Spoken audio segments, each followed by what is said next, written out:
And now, ladies and gentlemen, from the heart of the Inland Empire, right here in sunny Southern California, it's Robert Cardoza Live, where we talk about politics, money, and you. This is the intersection of business and politics. And now here's your host, Robert Cardoza. And welcome aboard. I am Robert Cardoza. You're listening to Robert Cardoza Live on the street at the intersection of business and politics. And well, here we are. It's on a Tuesday, a wet Tuesday. Matter of fact, Monday was wet too. I always talk about the weather. Might as well tell you about it right now. It's 3:01 p.m. Pacific time here in the heart of the Inland Empire in sunny Southern California. Well, it's not so sunny. It's 62 degrees and it's been raining on and off all day. I see some patches of blue out there, but who knows how long or if that'll even last. You know what? I'll tell you what will last for the next 2 hours. We're going to last on today's show. We're going to talk about what's in the news, new legislation, the IRS loses. We'll do our news segment, the tribute to the late great Paul Harvey, and the rest of the story. Today's story: a sex change for auto. Yeah, you're not going to. Well, you know what? You're going to have to hang in there to hear it. That's what you're going to have to do. It's a shocking story. And you know what? We'll also have our own Sean LaFave here. Sean and I will be talking about healthcare. I think we're going to be talking about some things for ticks, he said. So anyway, I'm going to ask him a couple questions about that. My grandson Joey was asking me about a friend of his, and I didn't have the answers, and he asked me if I'd just ask Sean about it. So we're going to certainly do that. And you know what? Right now, I think what I want to do is I want to talk to you about the news. And right up at the top of the news is Trump travel ban faces its biggest legal test yet. President Donald Trump's travel ban faced its biggest legal test yet today as a panel of federal judges prepared to hear arguments from the administration and its opponents about two fundamentally divergent views of the executive branch and the court system.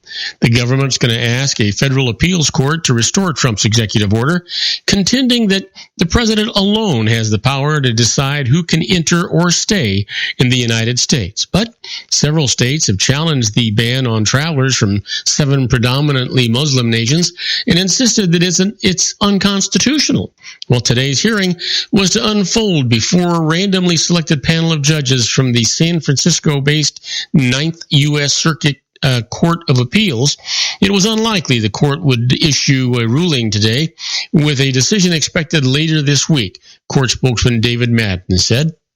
Well, whatever the court eventually decides, either side could ask the Supreme Court to intervene, and that's most likely what the future has to hold here. That's for sure. Well, you know what? DeVos ekes out a confirmation win as Pence cast a historic vote. First time in history, the vice president has had to break a tie in the Senate for the nomination of a cabinet secretary. Well, in this particular case, charter school advocate Betty DeVos won confirmation as U.S. Education Secretary today by the slimmest of margins, pushed to approval only by the historic tie-breaking vote of Vice President Mike Pence. Two Republicans, Susan Collins of Maine and Lisa Murkowski of Alaska, joined Democrats in a marathon effort to derail the nomination of the wealthy Republican donor. The Senate historian said Pence's vote was the very first by a vice president to break a 50-50 tie on a cabinet nomination. Despite the win, DeVos emerged bruised from the highly divisive nomination fight. Opposed, by half the Senate, she faced criticism, even ridicule, for lack of experience and confusion during her confirmation hearing.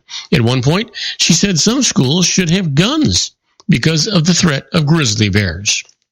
Well, we'll see what happens, and there's also been some scathing opposition from teachers' unions and civil rights activists over her support of charter schools and her conservative religious ideology. So, you know what? It's one fight after another for Donald Trump and his cabinet. Let's see what comes up next.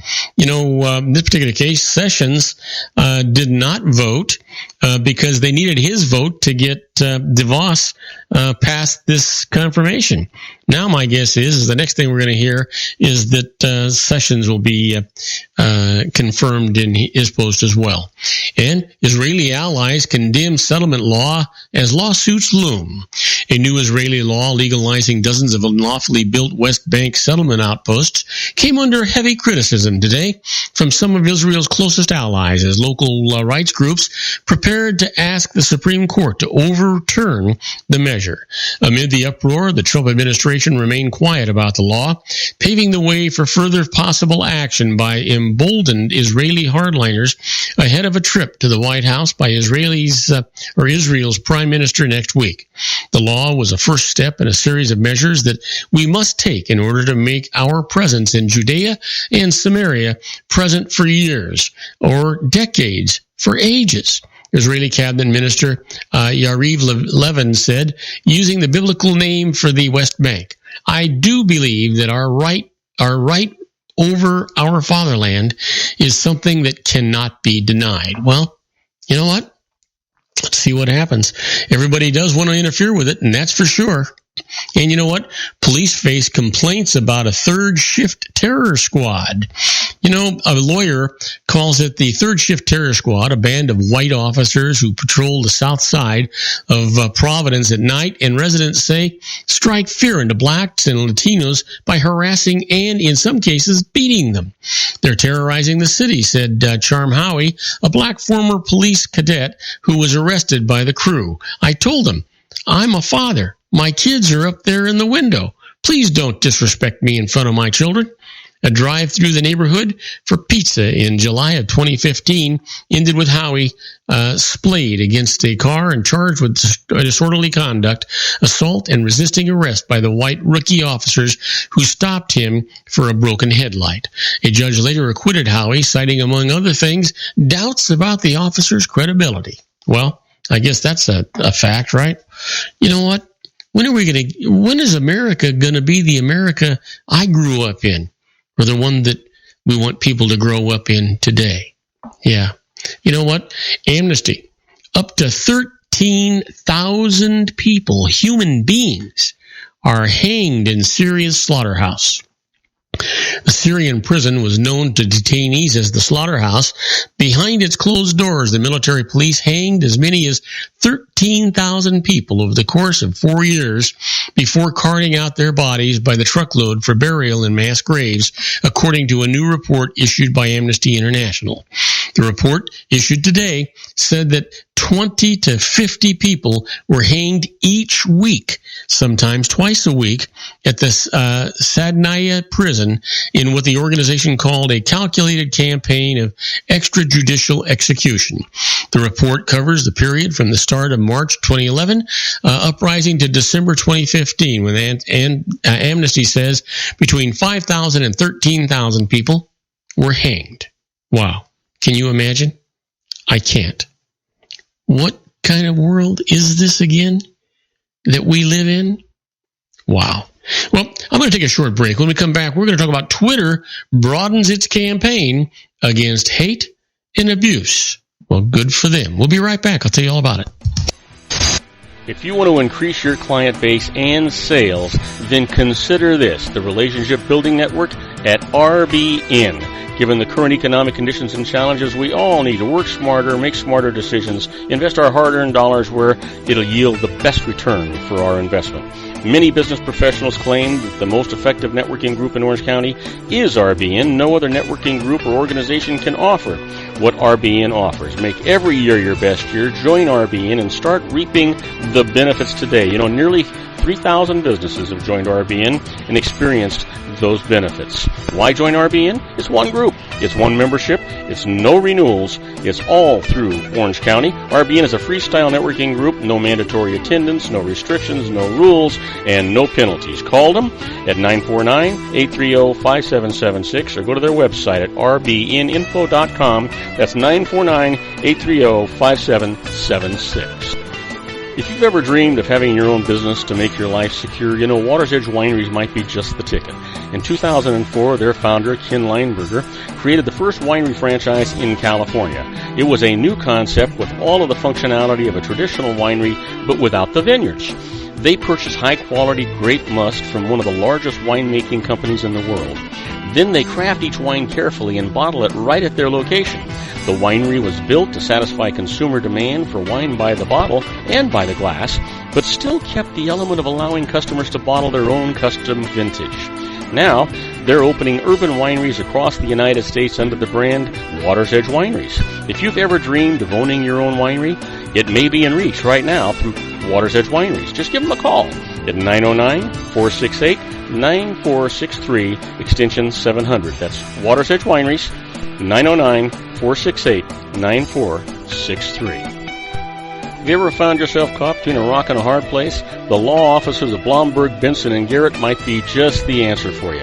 The attorneys of Blomberg, Benson, and Garrett have been serving the Inland Empire since 1989. They're dedicated to the aggressive litigation of civil, criminal, and real estate matters. Over the years, they have recovered tens of millions of dollars for their clients. The firm's practice specializes in litigation of personal injury, accident, slip and fall, real estate, and criminal law cases. The firm provides clients with the care, accuracy, and dedication of experienced attorneys. Blomberg, Benson, and Garrett is located at 10300 4th Street, Suite 150 in Rancho Cucamonga, California.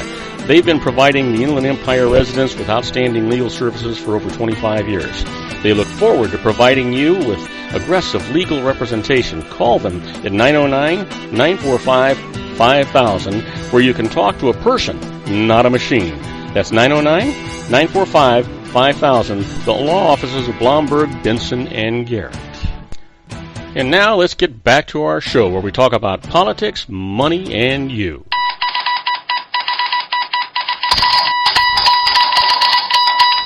And I am Robert Cardoza. You're listening to Robert Cardoza live on the street at the intersection of business and politics. We're at 3:12 p.m. Pacific time. Currently 62 degrees here in the heart of the Inland Empire in sunny Southern California. It's on its way down to 43 degrees. It has been wet, but it's looks like I see some patches of blue out there and some puffy white clouds, although we're supposed to get rain later on this evening again. But let's get back to the news. You know, Twitter broadens its campaign against hate and abuse. It ought to do that anyway.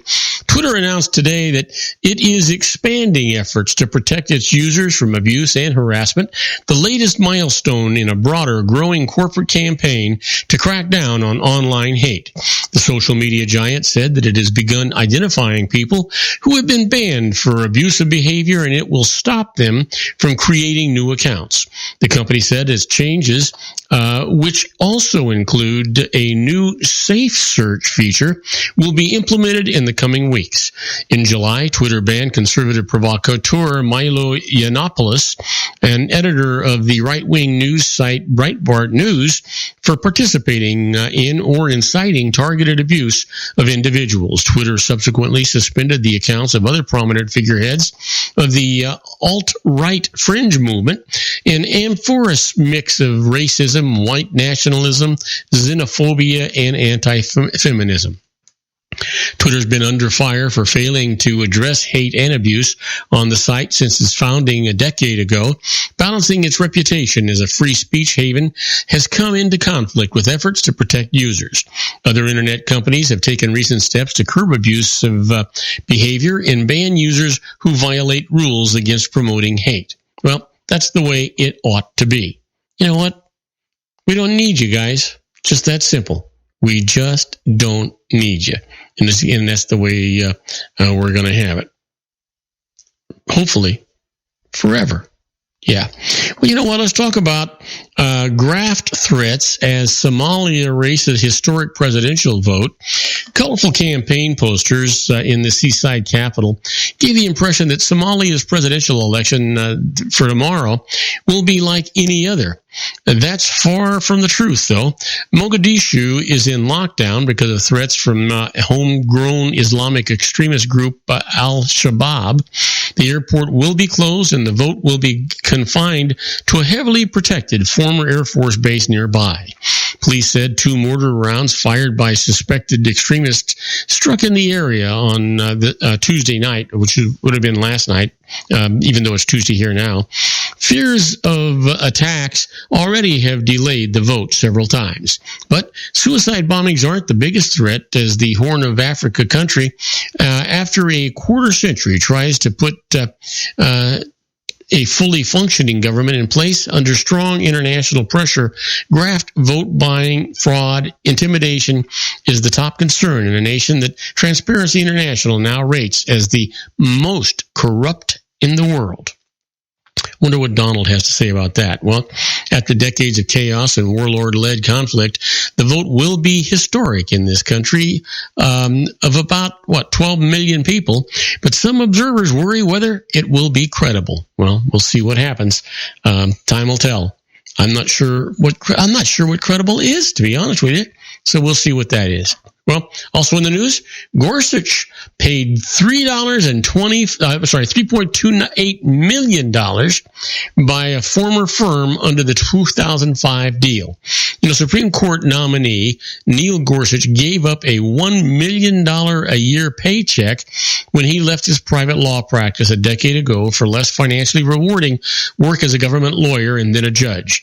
But he managed to do quite nicely for his first 4 years on the federal bench, even so, earning $3.28 million in deferred payments through 2009. That was on the top of the judge's annual salary, around $200,000 at the time. The payments resulted from an agreement Gorsuch signed when he joined the Bush administration in 2005. He worked on several potentially lucrative cases that had yet to produce big paydays for the firm.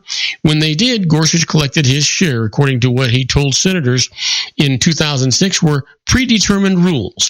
Gorsuch has been a judge on the 10th U.S. Circuit Court of Appeals since 2006. Last week, President Donald Trump nominated him for Supreme Court seat that has been empty since Justice Antonin Scalia died a year ago. Judges who come from private practices are supposed to end their financial relationships with their former law firms as quickly as possible, preferably immediately. Chief Justice John Roberts reported that he made a clean break from his firm when he became an appeals court judge in 2003. But lawyers' fees sometimes are paid on a contingency basis. A healthy payoff can hinge on the size of the judgment a lawyer wins for his client, and the payment itself can take years because of appeals, among other issues.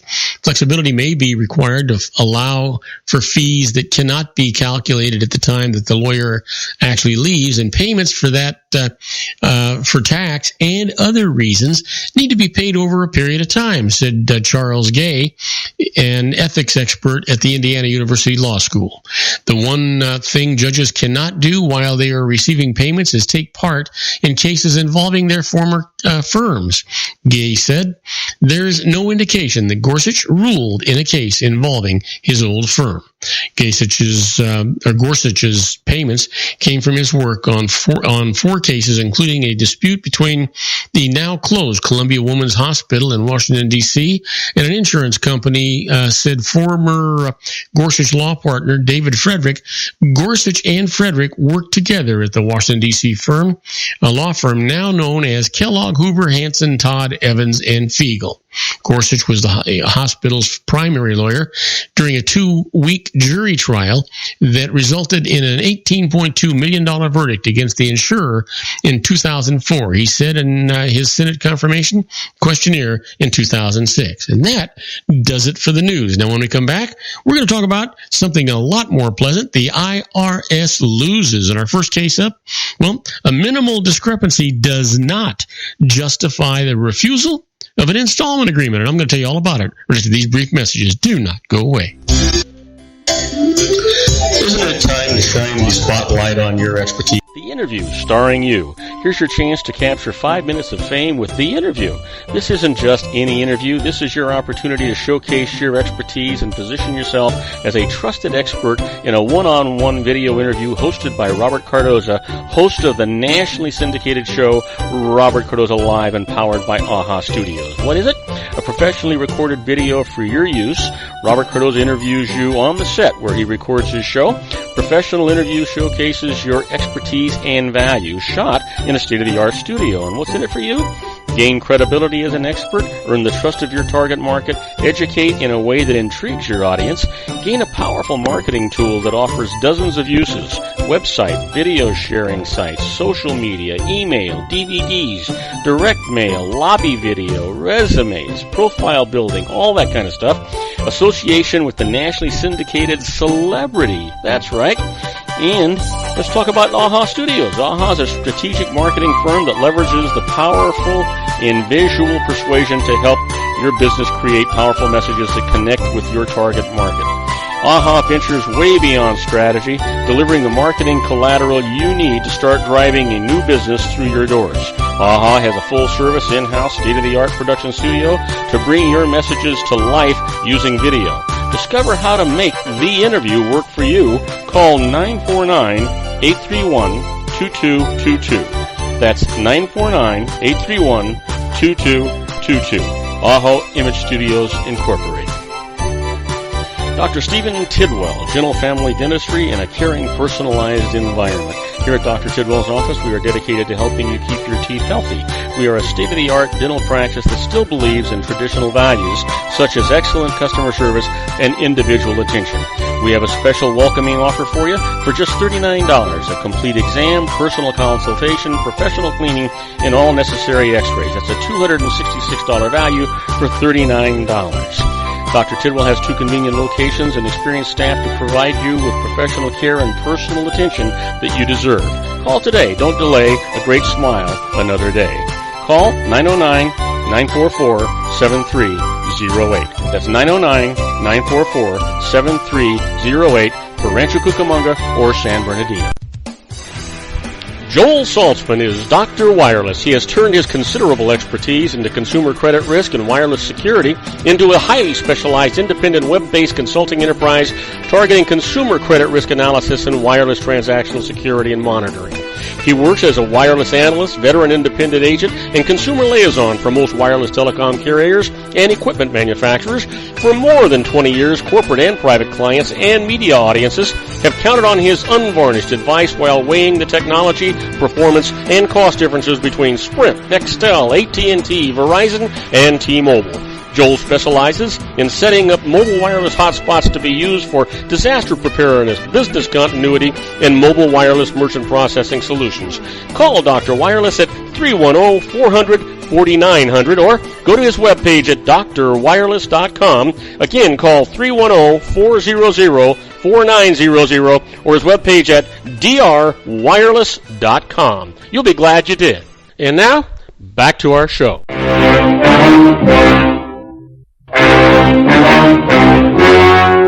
The story you are about to see is true. The names have been changed to protect the innocent.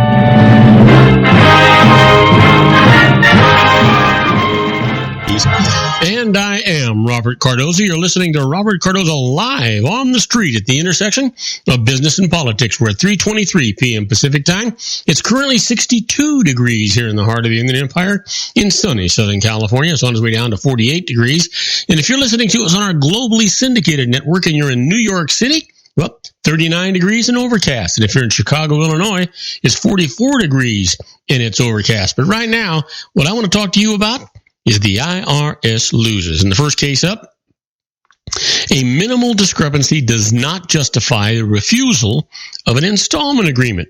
Now, in this case, Omar Pineda owned a small business and fell behind on his taxes.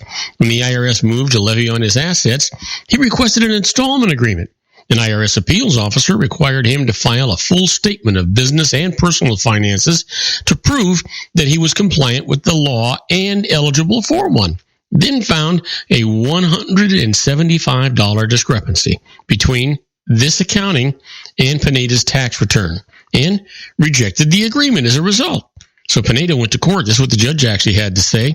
You know what? The $175 was de minimis, or minimal is what they mean. And at trial, the appeal officer couldn't even say what information he wanted to fix the error.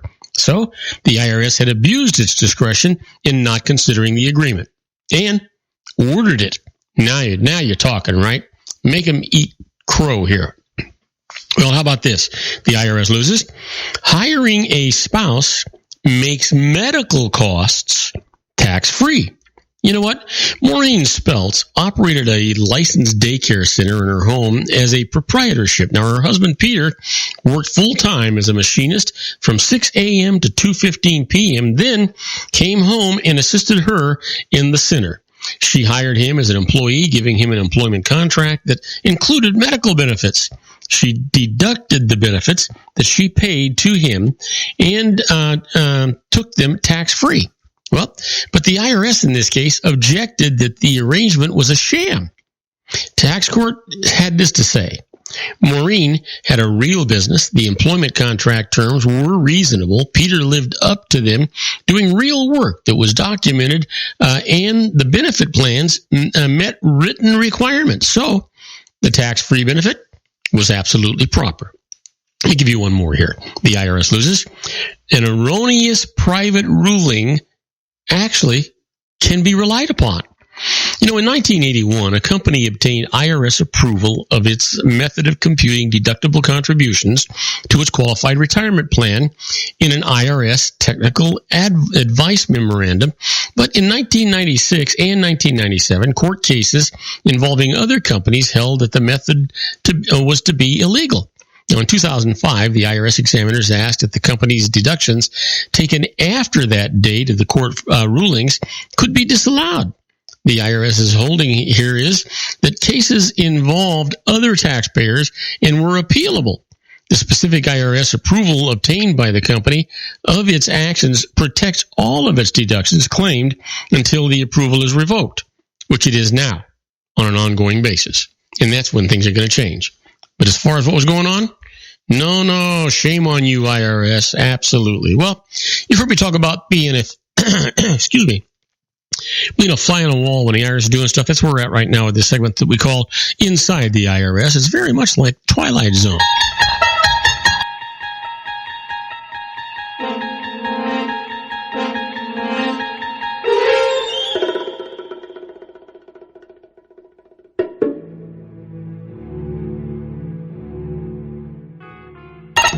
Well, now, these are not actual tax court cases, and so you can't rely on them that way. But, you've heard me say many, many times that the most important and valuable commodity you have is information, and that's what this is all about. Sometimes it helps to know what's going on. Sometimes it doesn't. In this particular case, when the IRS rejects your offer in compromise, well, the IRS will generally reject an offer in compromise if it determines that it could collect more money, albeit more slowly over time. You can file a petition with the tax court if you think that the IRS has abused its discretion in reaching its decision to reject your offer. Now, abuse of discretion exists if the IRS employees handling your case fails to consider information submitted to him or her, or fails to follow established IRS procedures in reaching his decision. So that's kind of what you need in this case. Well, let me give you one more, and that is beware of relying on a family limited partnership to reduce estate taxes. You know what? The IRS continues to win cases in tax court. When an estate claims a discount of the value of securities and real estate held by a family limited partnership. Now, here's how it works. Assets are transferred before a parent's death to a family limited partnership. We call it an FLP. And the parent owns the bulk of the partnership. The balance of the partnership interests are gifted to the family members. When the parent dies, the estate takes a lack of marketability discount so that the partnership interest owned, so that the partnership interest that's owned by the decedent's estate is worth less than the value of the underlying property held by that partnership. Now, here's some family limited partnership don'ts. Do not create such a family limited partnership when the decedent is elderly and infirm, and the establishment of the family limited partnership serves no business purpose other than to reduce estate tax. Now, the decedent should not treat the assets of the partnership as his or her own personal property or account. Do not fail to legally transfer the title of assets to that family limited partnership. Now, this seems obvious, but many people fail to do this. And don't forget to follow appropriate investment and business practices with the family limited partnership. Changing investment strategy is needed, and keeping meticulous books and records is an absolute must. So you don't want to miss out on any of that stuff. Now, you know what? We're going to take a short break. When we come back, we're going to be talking to our own Sean LaFave in his Geared for Wellness Corner. He's out there in no man's land, I think they call that. And we're going to ask him all about that when we get back from these brief messages. So don't go away. We'll be right back with Sean. If you want to increase your client base and sales, then consider this. The Relationship Building Network at RBN. Given the current economic conditions and challenges, we all need to work smarter, make smarter decisions, invest our hard-earned dollars where it'll yield the best return for our investment. Many business professionals claim that the most effective networking group in Orange County is RBN. No other networking group or organization can offer what RBN offers. Make every year your best year. Join RBN and start reaping the benefits today. Nearly 3,000 businesses have joined RBN and experienced those benefits. Why join RBN? It's one group. It's one membership. It's no renewals. It's all through Orange County. RBN is a freestyle networking group. No mandatory attendance, no restrictions, no rules, and no penalties. Call them at 949-830-5776 or go to their website at rbninfo.com. That's 949-830-5776. If you've ever dreamed of having your own business to make your life secure, Water's Edge Wineries might be just the ticket. In 2004, their founder, Ken Lineberger, created the first winery franchise in California. It was a new concept with all of the functionality of a traditional winery, but without the vineyards. They purchased high-quality grape must from one of the largest winemaking companies in the world. Then they craft each wine carefully and bottle it right at their location. The winery was built to satisfy consumer demand for wine by the bottle and by the glass, but still kept the element of allowing customers to bottle their own custom vintage. Now, they're opening urban wineries across the United States under the brand Water's Edge Wineries. If you've ever dreamed of owning your own winery, it may be in reach right now through Water's Edge Wineries. Just give them a call at 909-468-9463, extension 700. That's Water's Edge Wineries, 909-468-9463. Have you ever found yourself caught between a rock and a hard place? The law offices of Blomberg, Benson, and Garrett might be just the answer for you. The attorneys of Blomberg, Benson, and Garrett have been serving the Inland Empire since 1989. They're dedicated to the aggressive litigation of civil, criminal, and real estate matters. Over the years, they have recovered tens of millions of dollars for their clients. The firm's practice specializes in litigation of personal injury, accident, slip and fall, real estate, and criminal law cases. The firm provides clients with the care, accuracy, and dedication of experienced attorneys. Blomberg, Benson, and Garrett is located at 10300 4th Street, Suite 150 in Rancho Cucamonga, California. They've been providing the Inland Empire residents with outstanding legal services for over 25 years. They look forward to providing you with aggressive legal representation. Call them at 909-945-5000, where you can talk to a person, not a machine. That's 909-945-5000, the law offices of Blomberg, Benson, and Garrett. And now let's get back to our show where we talk about politics, money, and you. And now, ladies and gentlemen, coming to you from his personal meditation lounge in Orange County, California, a professional dedicated to conquering many chronic conditions from autism to weight loss and everything in between. The nationally recognized wellness coach, consultant, and lecturer, Sean LaFave, in his Geared for Wellness Corner.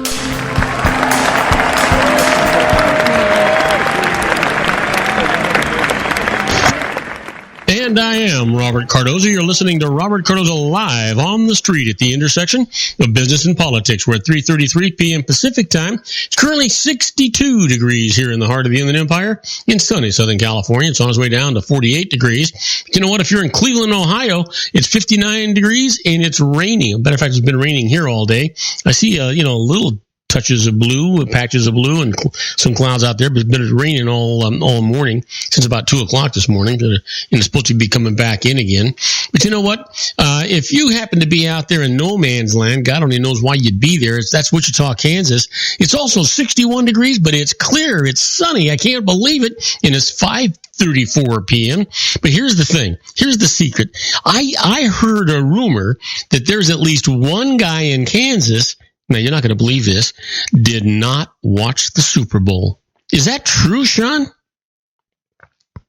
Sean? Yeah, no, I watched it. I got to admit. You said you weren't going to watch it. I wasn't going to, but it's always a good excuse to get together with friends. And so I did watch it. And you know what? I'm actually glad that I did, because it was one heck of a game, boy. It was unbelievable. You could have bet me halfway through the second half of the game anything you wanted, and I would have said, no way are the Patriots going to come back from this? Here's the interesting thing. I was actually rooting for the Patriots, and had been, but my wife Marlene wanted Atlanta to win. Well, she was just really laying it on me for the first through the first half. The first 3/4 of the game. Yeah, and I said, well, you know what? New England's going to come back in the third quarter, and you'll see. And they came back, and they would look just as bad as they did in the first two quarters. And then all hell broke loose. Man, I want to tell you. And she was so ticked off at me. Ooh, you'd have thought I was playing the game. Yeah, well, it was. I think, in fact, I can't say how many people people got on Facebook the next morning, and several people. I said, "Oh my God, I can't believe the Patriots won." I actually turned the TV off and went to bed last night because people were like, "This was a blowout game." They were like, "There's no way." Halfway through the second half, by the end of the third quarter, people were like, "No, not going to. It's not going to happen." And it happened. It was unbelievable. Oh yeah, and I mean, some of those catches. I mean, good God Almighty! I can't even believe these guys. They're cut from a whole different mold. That's for sure. Oh yeah. It's you can tell. Tom Brady. And someone said this, and it made good sense. And he said, I knew that the Patriots were going to win. He goes, at least I believed they were going to win because Tom Brady never once got flustered or angry, or he just looked cool and calm and collected the entire time. And he goes, the Falcons, were a fairly new team, and he goes, their offense really. I gotta tell you, the Falcons' defense was beating the hell out of Tom Brady. And that's exactly what he said. He goes, the Falcons' offense did okay. They did well, but the defense was the star of the game. But they just wore themselves out, and by the end of the third quarter, they were beat. They were worn out. Yeah, absolutely. Yeah. Fantastic game. But you know what? Like you, and I don't want to pretend like I'm some big sports nut because I'm not. I've told you, I watched the championship games. I watched the World Series, and I watched championship fights, and I watched championship, football, and that's the best I can do. Same thing with basketball. I'll watch the series, but that's about all I can garner any interest in. I just don't. I've never been much of a sports guy. Yeah, me neither. Yeah, I can't.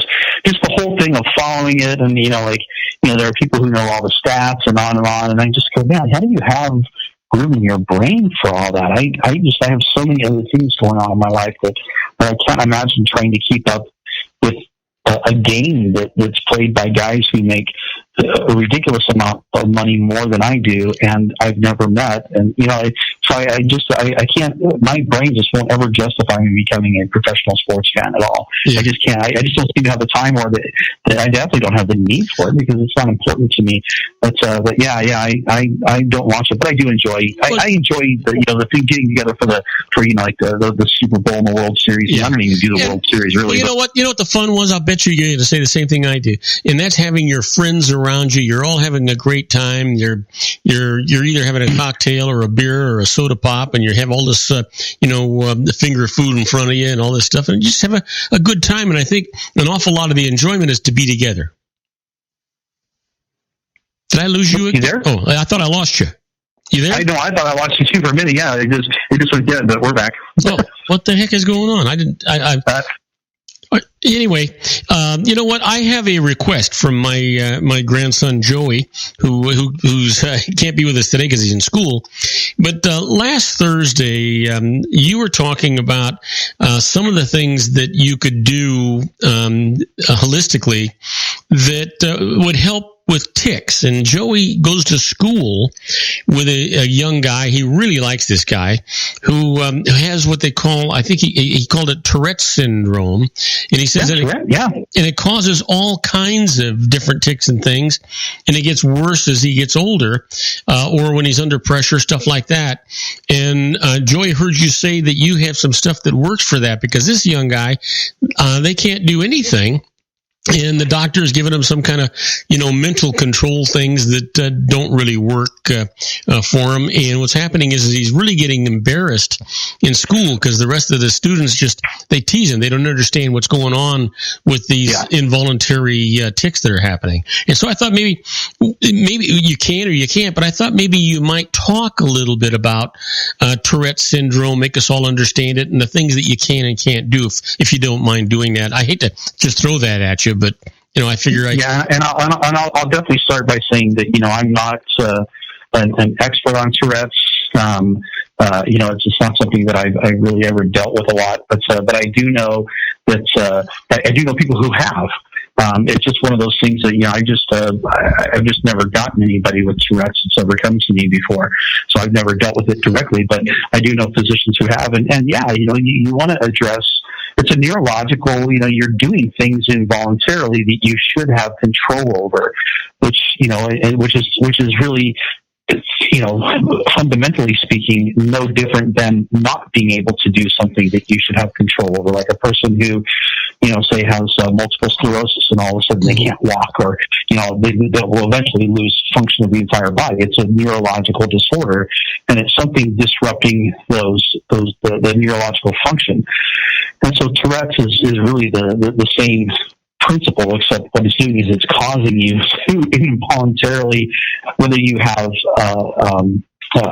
these movements that are embarrassing, or maybe even sometimes Tourette's people will grunt or they'll say stuff that they don't mean to say, and so it comes with all these different components, and of course it's embarrassing as an adult to have to deal with that, but children are just brutal. Oh yeah. When it comes, it doesn't matter you could have anything wrong with you, and kids they don't get it, and it's not that that they want to be mean. That's just what kids do. They pick and they tease. And so, when you've got something like Tourette's, of course, it's going to be really, really hard. But I would obviously look at everything from what's going on nutritionally. Is the kid got is there a nutritional balance going on? Is there some sort of deficiency, whether it's in B vitamins or CoQ10 or I would run a full panel just to see where's the nutritional deficiency, because there's probably some sort of a nutritional imbalance.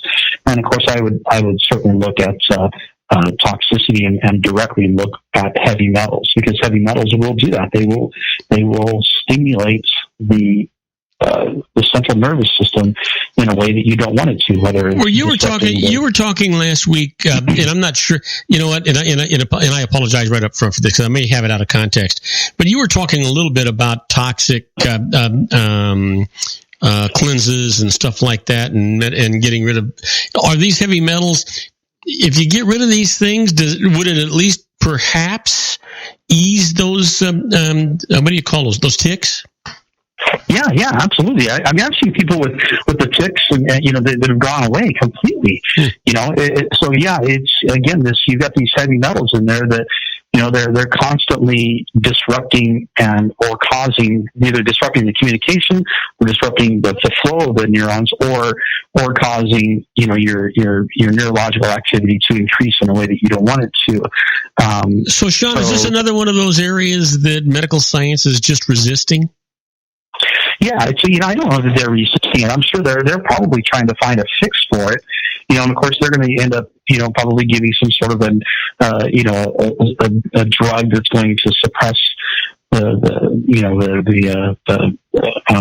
nervous system from becoming overactive. Some sort of, I don't know if they would use an antidepressant for it or what they would use, but they're going to try to approach it from the drug point of view. That's the unfortunate part, is the medical community is just that. They are into medicine, so that's why they're called medical doctors. And unfortunately, I don't know why. Well, I kind of know why. If you look at the history of it, that the allopathic world, the medical world, really there was actually more than just one part of the medical world, and there was different parts, and there was actually certain medical doctors that went out and attacked not only natural care practitioners, but even other medical practitioners, because they didn't like the way they wanted to be the king doc. They wanted to rule, and so there was this big battle over who was going to be the top dog in healthcare, and the allopathic model is the one that won out through everything from advertising to smear campaigns and everything else. But I understand fundamentally why, but why still to this day we haven't gotten back to the point where maybe medicine has a place, but why can't we also go look at it as maybe a temporary fix while we address issues like lifestyle, whether it's diet and nutrition and those kind of things, and of course toxicity. Matter of fact, I just saw a video clip about this school of tuna fish that they caught. I think it was 16 of them, and all of them had elevated levels, as if there's, I love that they talk about the levels were elevated, but they were not at a harmful level of radioactive material that they say comes from Fukushima in these tuna fish caught off the coast of California. And I'm going, is there a safe level? Because this is radioactive material, and I don't understand how the levels cannot be dangerous, even if it's just one isotope. And so it's interesting to me how we let me interrupt you for just a second, because we're talking about when you're talking about radiation. And correct me if I'm wrong. My impression was, I don't care if you get it from tuna or where you might get it from, but radiation is something your body cannot expel, and that if you had tuna that was tainted by radiation and you ate it, you'd get that radiation, even though it may or may not be minimal. But the next time you eat tuna, if it's got radiation, it's just going to build on the one you already got. Is that so? Right, yeah, that's the thing with radiation, is it has a very, very long half-life, a whole lot longer than our lifespan. And so, if you've got material in you that is radioactive, you're going to need to remove that material, and you can do that, through chelation processes and so forth. But the damage from radioactive material will stay behind, and sometimes it will get all the way down to your DNA, and you've got to now go through a long-term effect to try to reverse that and fix that. So that a radioactive problem is huge, but just, toxicity in general is just a bad problem. Why, our medical world has just resisted the idea that maybe this could actually save lives is beyond me. But I know. Okay, so you hit me with another one here, because you're talking about it could get into your DNA, and here's the thing. I know nothing about medicine, but here's the deal. DNA, I thought, was the roadmap of all of your life, what's in your body, and that I didn't realize it could be altered that way. So if you get something toxic like that, it can actually change the DNA that's actually contained in every single cell of your body? Yeah, so what happens is you have your genetic makeup that makes you have your DNA that makes you who you are. Well, within that, you have your genetic makeup that is very fundamental and doesn't change. But then you also have what's called the epigenetics, or epigenetic genome. And that is, epigenetics means just above the genome is what it means. And your epigenetic structure can actually change. It can be altered, whether it's through toxins like something like radioactive material, or even plastics that get into our bodies, or all kinds of different toxins, heavy metals to the coating on nonstick cookware, and on and on. There's bisphenol A. There's a bunch of them. Even things like smoking and alcohol, things that are what we would consider more natural, but still toxins that you would actually intentionally put in your body. Even those can change your epigenetic structure. But we also know the epigenetic structure can be reversed. That if you turn on a bad expression and turn off a good expression, you can remove the toxins, and you can give yourself the vitamin B methylators. There's what they do is it's called a methylation process. And so you add methylators to your diet. Our diet used to be naturally rich in methylators, especially in animals and animal fat specifically, but now we're really deficient in it. But those methylators get, and then they actually turn on the good genetic expression. So you can have a gene, like the agouti gene is the one that people talk about the most, so I'll use that one. And the agouti gene, when triggered, actually leads to obesity. Well, if you turn that off and you go back to proper methylation, the obesity will go away. And so, it can change everything from, expression, like your DNA is exactly the same in a skin cell as it is in a heart cell, as it is in, your toenail.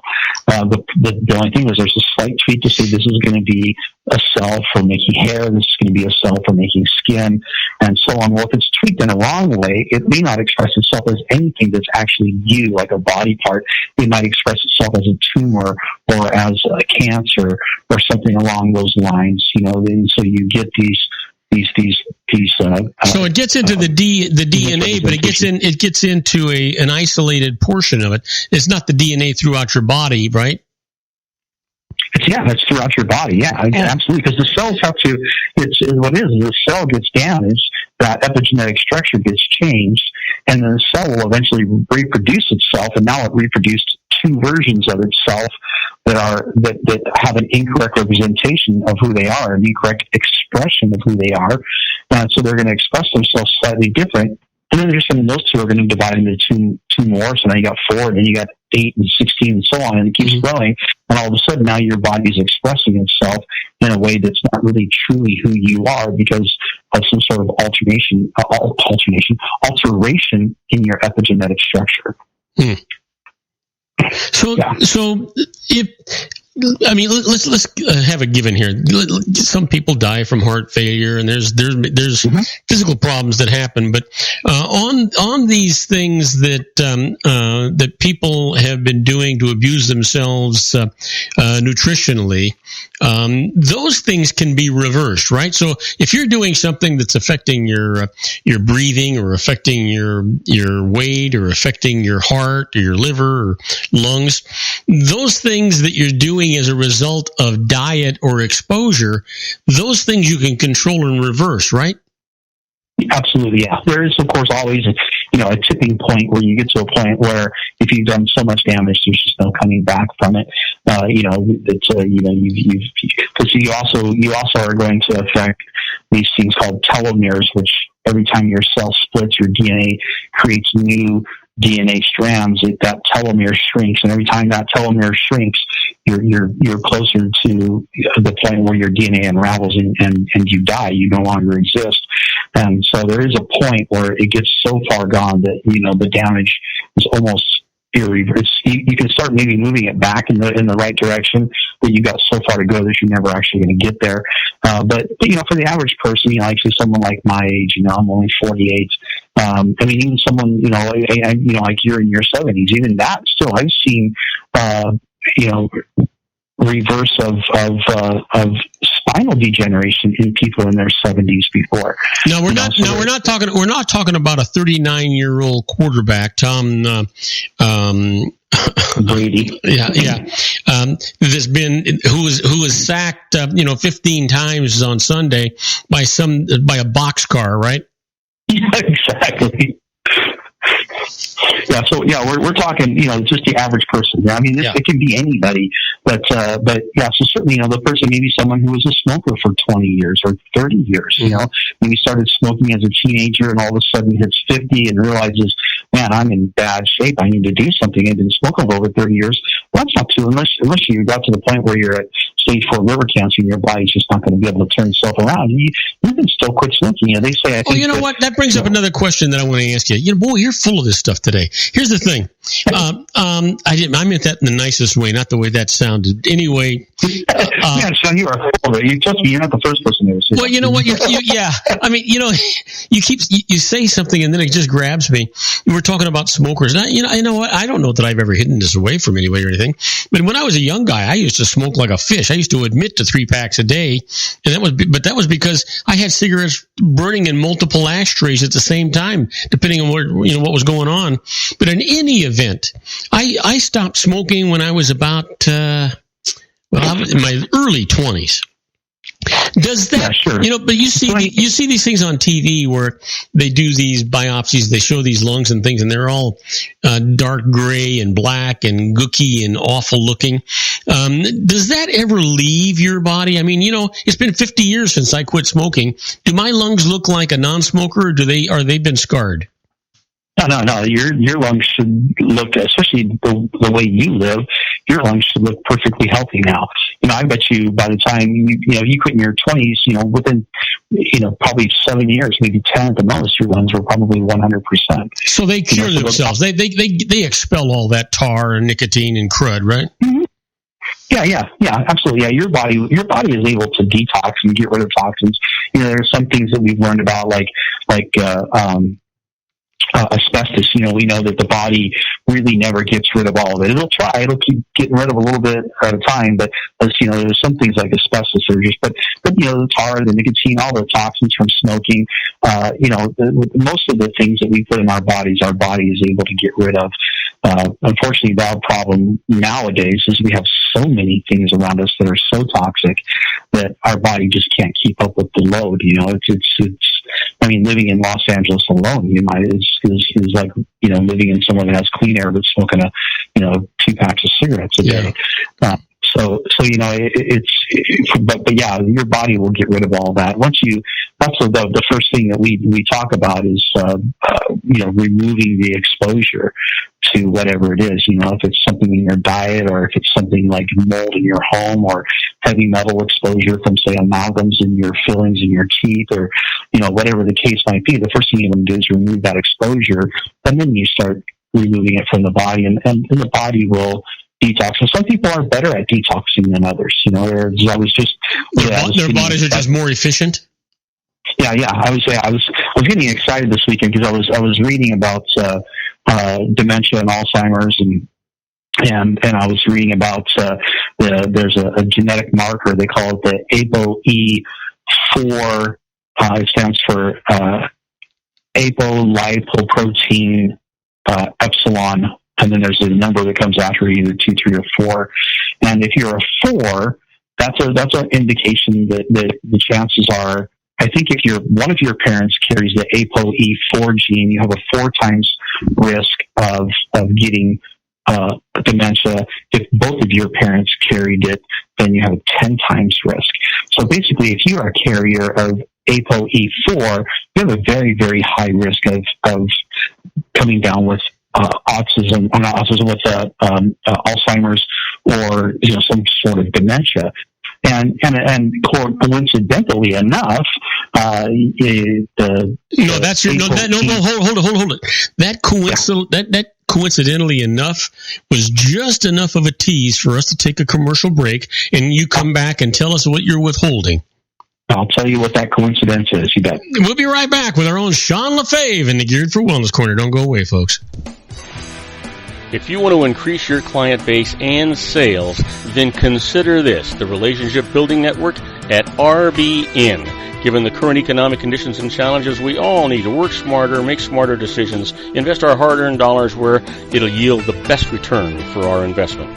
Many business professionals claim that the most effective networking group in Orange County is RBN. No other networking group or organization can offer what RBN offers. Make every year your best year. Join RBN and start reaping the benefits today. Nearly 3,000 businesses have joined RBN and experienced those benefits. Why join RBN? It's one group. It's one membership. It's no renewals. It's all through Orange County. RBN is a freestyle networking group. No mandatory attendance, no restrictions, no rules, and no penalties. Call them at 949-830-5776 or go to their website at rbninfo.com.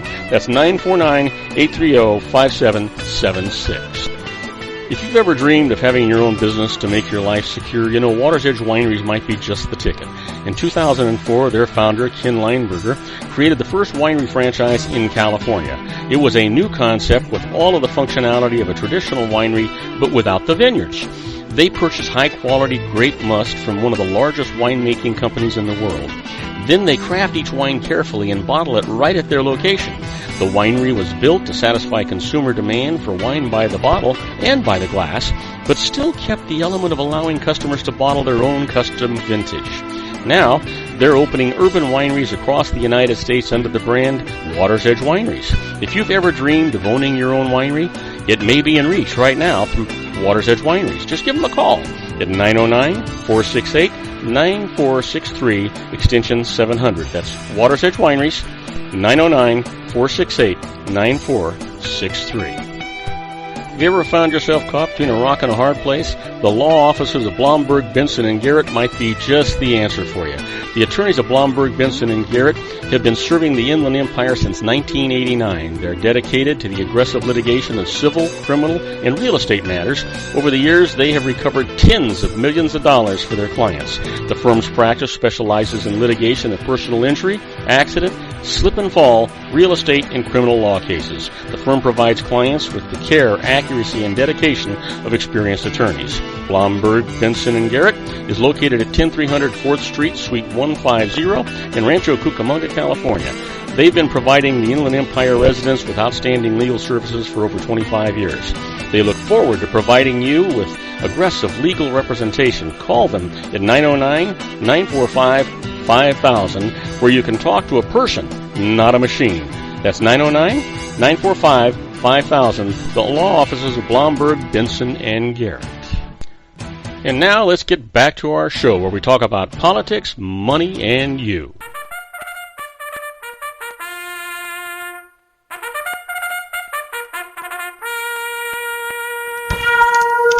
And I am Robert Cardoza. You're listening to good. The hell with it. Hey, Sean, you're on the air. Sean. Yeah, I'm on the air. Yeah, I'm slow on the mute button today. I don't know. I expected you to keep talking. All of a sudden, you're like, "Oh, Sean, just you talk." Well, you know what? I got tongue tied, and I decided, out of hell with it. We just go ahead and put you back on the air. So yeah, so I was talking about this G type. Well, no. Before you drop this on, I saw this thing. I got this email from a friend of mine. And he said that there was this test that you take, and it was an indicator of whether or not you were going to be susceptible to Alzheimer's or dementia. And so I took this test, and it seemed like the easiest, simplest thing. And I don't even know that it's accurate, nor do I know that it's true. But it had this paragraph that they wanted you to read where the words were all misspelled and jumbled, and they did all kinds of stuff in there. But he said if you could read this thing all the way through without any problem, there's probably a better chance than not that you are not going to be subject to dementia or Alzheimer's. Any truth to that at all? I don't know. I mean, it's I know that when they talk about pre-dementia, they talk about trouble with memory and remembering names and finding the right word when you're trying to talk. You want to say a specific word, but all of a sudden it escapes you. And I'm going, I've been doing that my whole life, so I'm really in big trouble. Yeah, but, me too. So I would assume it would mean more so than is typical for you normally. But I don't know. I'd be curious for that to me. I'd like to take a look at it. As a matter of fact, I'm curious now if I could read it. Well, you know what? I'll see if I can find it, and I'll send it off to you. All right. So yeah, I'm sure they probably have some sort of a cognitive skills test that they would give you to where they would have you read something and then ask you, okay, what did the paragraph talk about, or whatever the case might be, that would probably help indicate your memory level. But they would also need to have a foundation to go off too, But medical science actually has some kind of a chemical test that they take that they can tell, right? Well, I know that, like I said, the biggest one that I know is they test for the ApoE gene type. And so I would assume there are other markers as well that they can test for. I just don't know what they are. Mm-hmm. So they test for this ApoE gene type, and there's actually 4 of them. There's a 1, 2, 3, or a 4, but the one is extremely rare, and it's one they just don't talk about because it's so unlikely that you even have it that I've just never heard anybody really talk about it at all. But you've got a 2, a 3, or a 4, and they say if you've got ApoE4 genetic marker that you have a very high susceptibility to contracting Alzheimer's or some form of dementia. And what I was saying before the break was, coincidentally, when it comes to ApoE genetic markers, and I've known this for years, even before I knew that ApoE4 was a marker for Alzheimer's, is if you're an ApoE2, your body is actually fairly efficient at synthesizing and removing heavy metals. It doesn't really have a problem Sean, just get rid of some of the confusion. These markers you're talking about, are these DNA markers?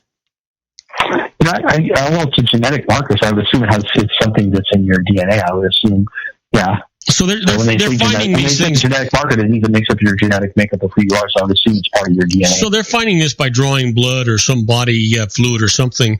That's where they're looking for these markers. In fact, even there's that. I don't know if you've ever heard of it. It's something I want to do. In fact, I'm thinking about just go ahead and ordering it.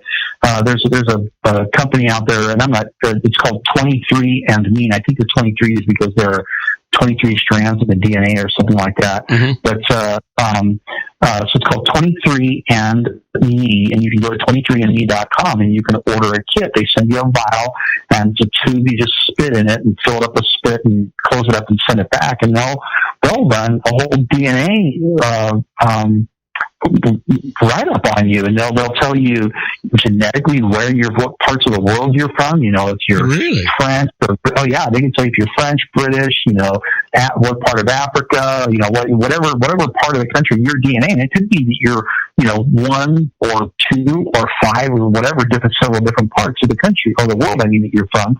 And so I think there's 30 some odd different ethnic zones that they have, that they can tell you how much of each one of those zones makes up who you are. You might be, 5% British, 30% German, and then the other 65% French or something like that. You know what I'm saying? Well, yeah. So they can tell you that, but they can also tell you, markers that you have that would indicate propensity toward certain health conditions, but one of the things that they also test for is the ApoE gene type. And so since it's a DNA test, I'm assuming any type of genetic makeup is part of your DNA. So they test for all these. They give you a report on all of this stuff. You don't say, hey, I want you to look for a specific thing.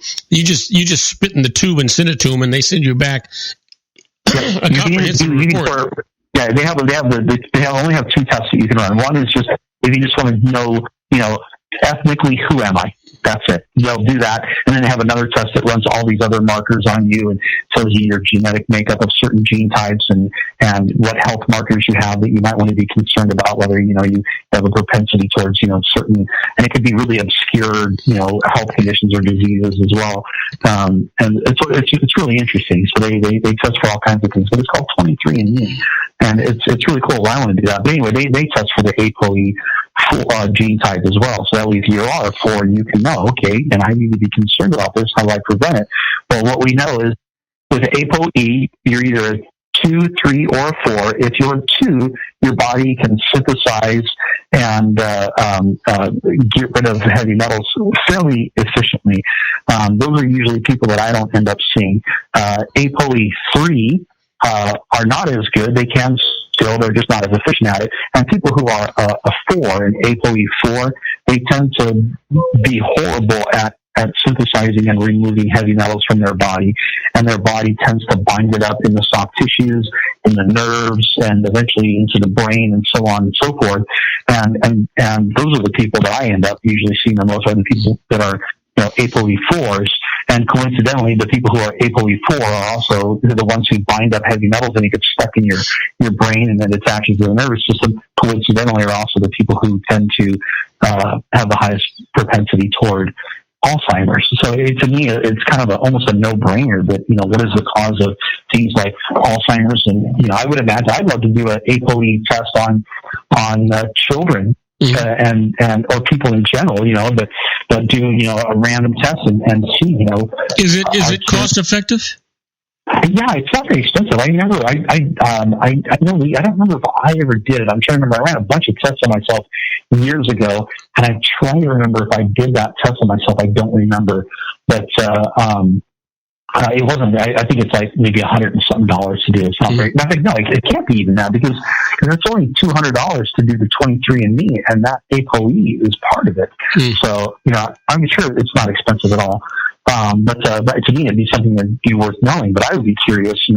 What would kids like Joey's friend, with the Tourette's? Is he a 2 or 3 or 4. What about autistic kids? Are they 2, 3, 4? You know, or is it random? You know, maybe that's a factor in there. But we do know that some people are better at getting rid of heavy metals than others, and I would be willing to wager that, you know, people who, as they get older, especially as they get older, the Tourette's gets worse. Chances are they're probably a 4 or at least a 3. You know, and so their body's not getting rid of these heavy metals, and as the heavy metals settle in, it's affecting the neurological function. Now these kids are all of a sudden, they've got these twitches and all these different tics going on, and you know, they're grunting, they're making these noises that they don't want to be making, but they just don't seem to have a voluntary ability to stop it. And so I would be willing to bet that because I've seen the tics go away from people who have just like normal tics, you know, like little twitchy tics. Mm-hmm. I've seen those go away with heavy metals detox. Mm-hmm. And I know people who they talk about Tourette's, they talk about treating it with heavy metals detox. And if you look at the literature out there, you know, there's especially a significant correlation between Tourette's syndrome and the amount of amalgam filling. So let me ask you something, because I'm about to demonstrate how stupid I am. When we're talking about tics and we're talking about Tourette's syndrome, Tourette's syndrome, is that a disease and it causes all these different tics, or you get these tics and they just describe that as being Tourette's syndrome? Can you help me with this?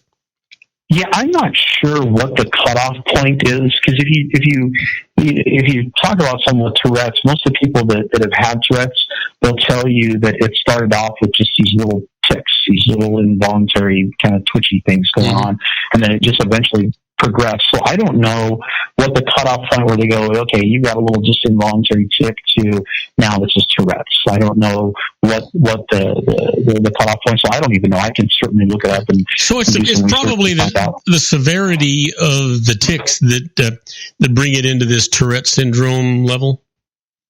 I would imagine, yeah, it's the severity. You know, it's a matter of, you know, how long does it last.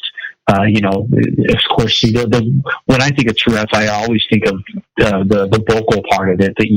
Most people have, you know, I'm sorry, let me rephrase that. Most people who have tics, I was going to say most people have tics, but most people don't have tics. But most people who have tics, it's just a physical little twitch. It might be an eye, or maybe their hand twitches or something like that. Mm-hmm. But it's usually not vocal.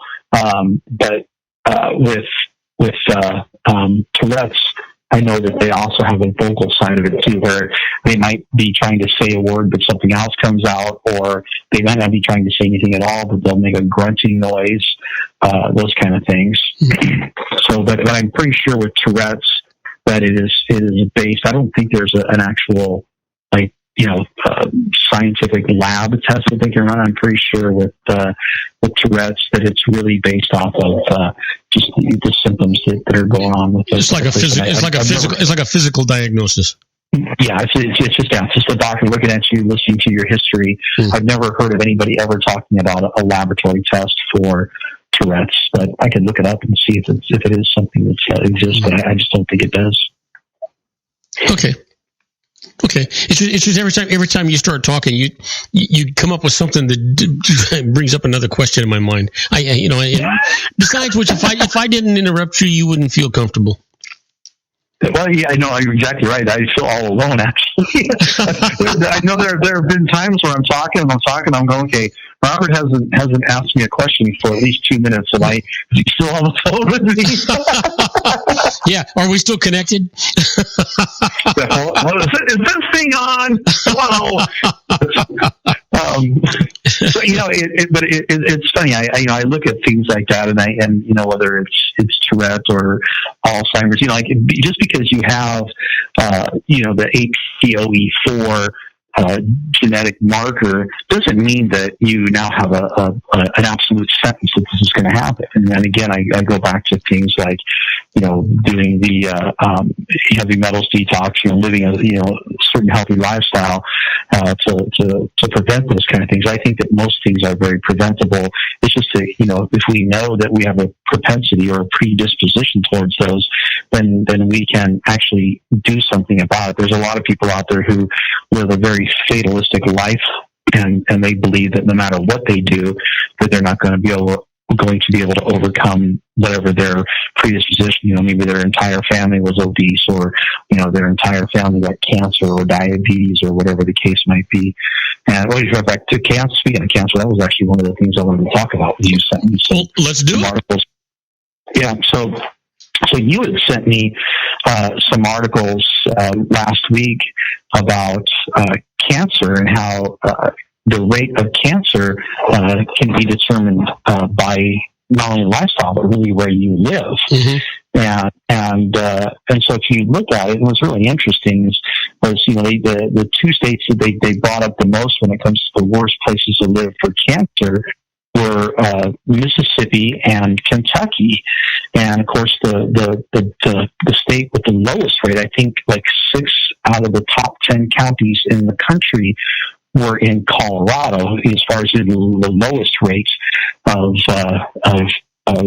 cancer was in Colorado. And coincidentally, again, these are all these things that I say, all these coincidences we have around us that a lot of people just don't want to look at because it's not convenient. It doesn't play into our hand of, it's not my fault. But Mississippi and Kentucky. Mississippi is I think the most obese state in the country, and Kentucky is not far behind them. Kentucky also has mining and a lot of other things that I'm sure have always contributed to cancer. But when you said obese, you mean fat, heavy, right? I mean, big fat, yeah, fat. In fact, Mississippi has always been the leader. Maybe not always, but it's always been like Mississippi, Alabama, that kind of area around there. Mm-hmm. The South in general is the leader of obesity for this country. There's more fat people there than there are anywhere else in the country. And coincidentally, they also have the highest cancer rates, which shouldn't be a surprise. Kentucky, the same thing. Kentucky, if you look over, the last 30, 40 years, and you look at kind of a map of the obesity rates, Mississippi and Kentucky have always been in that area that's, as the country's getting fatter and fatter, they're always still at the top of the list. And then also coincidentally, Colorado has always been at the bottom of the list for obesity rates. It has always been the state with the least amount of obesity. In fact, they were the last states in the country to get to the point where more than 20% of the population was obese. And that wasn't very long ago. It was within the last decade. So coincidentally, Colorado, with the least amount of obesity, also has the least amount of cancer.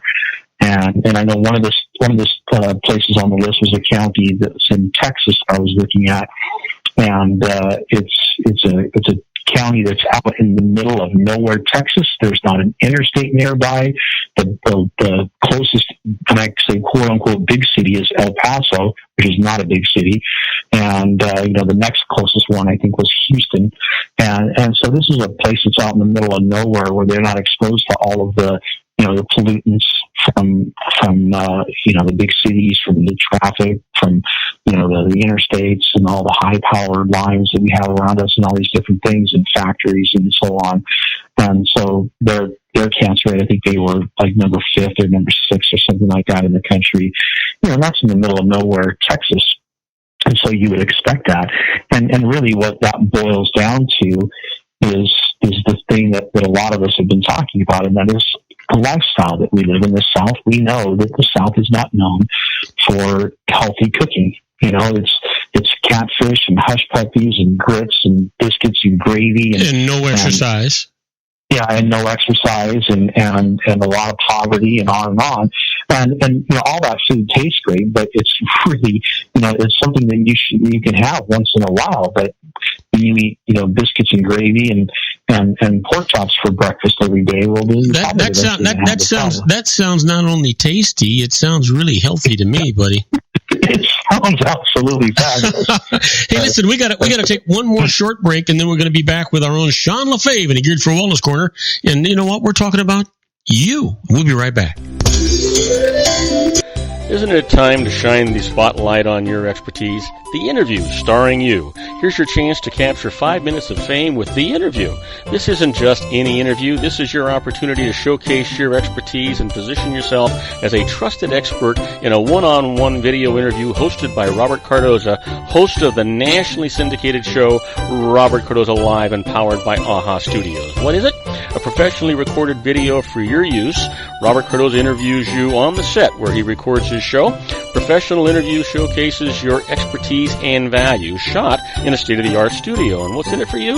Gain credibility as an expert, earn the trust of your target market, educate in a way that intrigues your audience, gain a powerful marketing tool that offers dozens of uses, website, video sharing sites, social media, email, DVDs, direct mail, lobby video, resumes, profile building, all that kind of stuff. Association with the nationally syndicated celebrity. That's right. And let's talk about AHA Studios. AHA is a strategic marketing firm that leverages the powerful and visual persuasion to help your business create powerful messages that connect with your target market. AHA ventures way beyond strategy, delivering the marketing collateral you need to start driving a new business through your doors. AHA has a full-service, in-house, state-of-the-art production studio to bring your messages to life using video. Discover how to make The Interview work for you. Call 949-831-2222. That's 949-831-2222. AHA Image Studios Incorporated.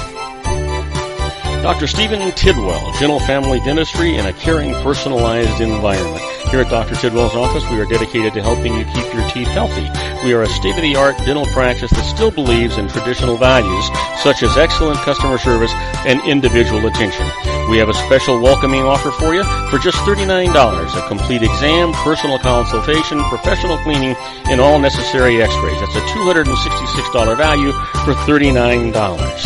Dr. Tidwell has 2 convenient locations and experienced staff to provide you with professional care and personal attention that you deserve. Call today. Don't delay. A great smile another day.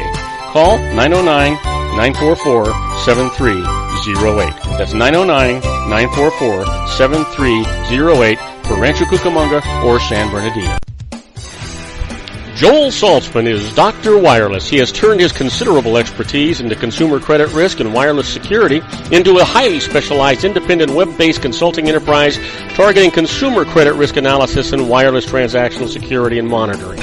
He works as a wireless analyst, veteran independent agent, and consumer liaison for most wireless telecom carriers and equipment manufacturers. For more than 20 years, corporate and private clients and media audiences have counted on his unvarnished advice while weighing the technology, performance, and cost differences between Sprint, Nextel, AT&T, Verizon, and T-Mobile.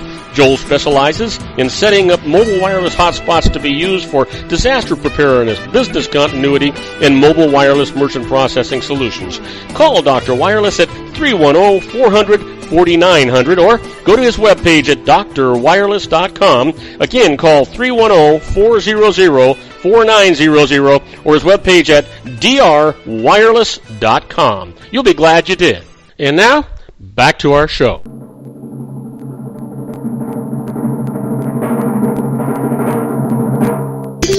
And I am Robert Cardoza. You're listening to Robert Cardoza Live on the street at the intersection of business and politics. We're at 4:22 p.m. Pacific time. Currently 61 degrees here in the heart of the Inland Empire in sunny Southern California. They say it's going to go down to 48 degrees. If you're listening to us on our globally syndicated network and you're in Paris, France, well, it's 36 degrees and it's clear. And if you're in Rome, Italy, it's 48 degrees and it's clear. And if you're in Wichita, Kansas, well, you know what? Just stick your head outside and wave to my good buddy, Sean LaFave. Sean, you're on the air. All right. So, yeah, we were talking about cancer rates and how wherever it is that you live will affect your rate of cancer. And, of course, we know that, if you look around the United States, that the parts of the country that are healthier, like Colorado, have the lower cancer rates. And it would make sense, because cancer is just really, we talked about this before too. It's been a while since we've had this discussion, but remember we talked about, I came up with the topic of, well, maybe cancer isn't really our enemy. Maybe cancer is actually trying to help us, because cancer eats sugar, and when the body becomes so overloaded with sugar, it's got to do something to reduce it, because sugar can cause. So, Sean, are you saying that? And I'm not saying this, but would you think that perhaps because of the statistics for Colorado, that they have more vegetarians than they do carnivores? No, absolutely not. That's totally, definitely not. Nothing to do with it? Yeah, no. Matter of fact, I guarantee it has nothing to do with whether you're a vegetarian or a meat eater. It has more to do with the sugar you take in your diet. In fact, more carbohydrates on a continuous basis, especially, is a lot worse for you than eating, meat. And obviously, for me, I always say, if you're going to have animal products, it should be from animals that were, if it's cow, whether it's the milk or the beef, it should be grass fed. You don't want any hormones or pesticides or antibiotics or all those things. But eating meat is really not unhealthy for you in the sense that most people think it is. It doesn't lead to the problems. And of course, we had that discussion not too long ago about how the sugar industry actually paid researchers at Harvard to put the blame of heart disease on fat and take the focus away from sugar, when the fact is that it's actually the sugar that's causing the problem, because of the inflammation that's created by sugar. And so, when you think of things like cancer, you should automatically think lifestyle. Now, granted, people are going to get cancer. It's not, and I will always end up getting the one or two people that are going to go, well, I eat healthy, and I get it, and I get it. Your kid got cancer, and it could be something that maybe the mom passed on something to the kid. So it's not always about 100%. If you eat right, you're not going to get cancer. That's just not ever going to be a statement that I'll say. And there's a lot of people who want to interpret that I'm saying things as absolutes, and that's not the truth.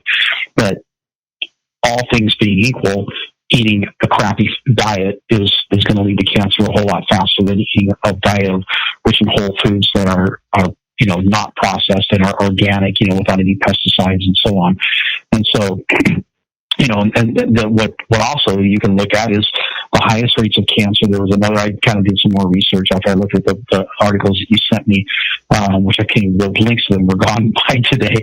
But if you look at the highest rates of cancer in this world, now you go by country instead of by states in the United States, the top 10 are Denmark, France, Australia, Belgium, Norway, United States, Ireland, the Republic of Korea, Netherlands, and New Caledonia. And, of course, those are all countries that we would call more advanced countries that are living a more Western lifestyle. They're eating a Western-style diet. They're not eating the way our ancestors ate. They're eating this more processed, carbohydrate-rich food, a lot more, hydrogenated oils and sugary foods and on and on.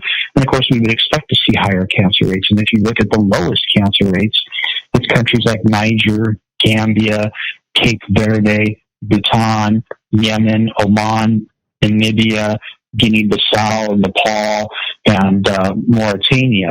And you look at those countries and you're like, well, those are all third world countries that we would think, they don't have the health care that we have. Why do they have lower cancer rates? Well, because they haven't advanced as far into the Western lifestyle as the rest of the world has.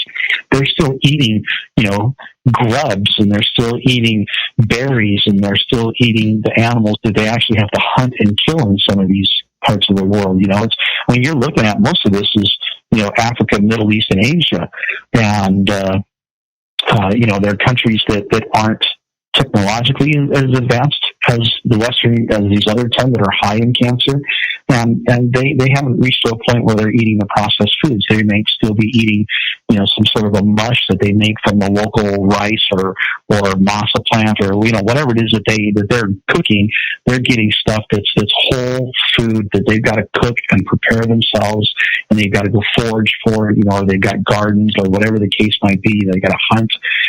And so their food isn't processed. And of course, they're also not living in industrial waste areas either, like big cities. And so their cancer rate is extremely low in these countries. And so really what it boils down to is, what are you putting in your mouth when you eat? What does our diet look like?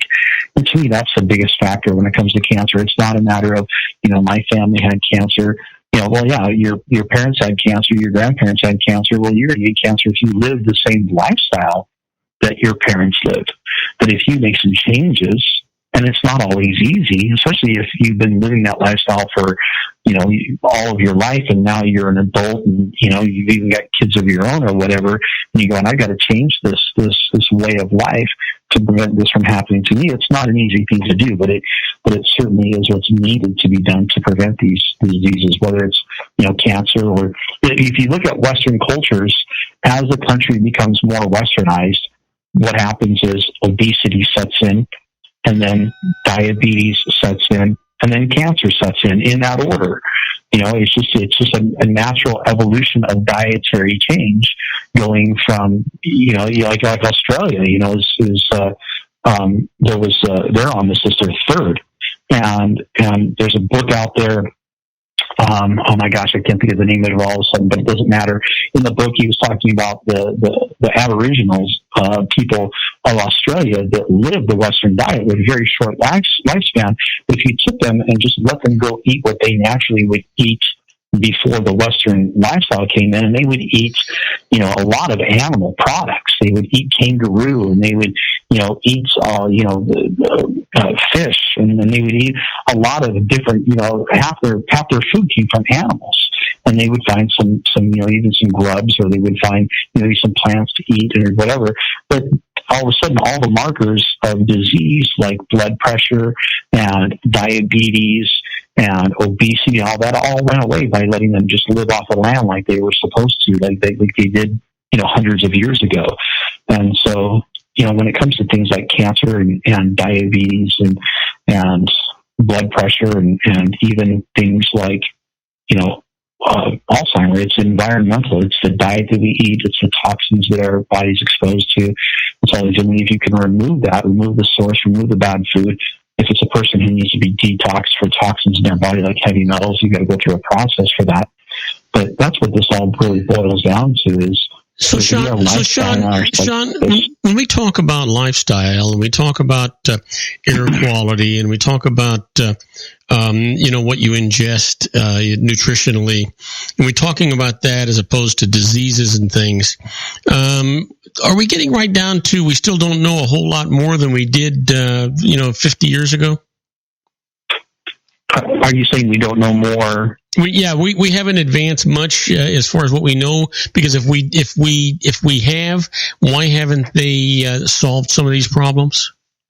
Yeah, I don't think it's a matter of knowledge. I think that we probably do know a lot more, but what we're fighting is a system of advertising that is hard to overcome.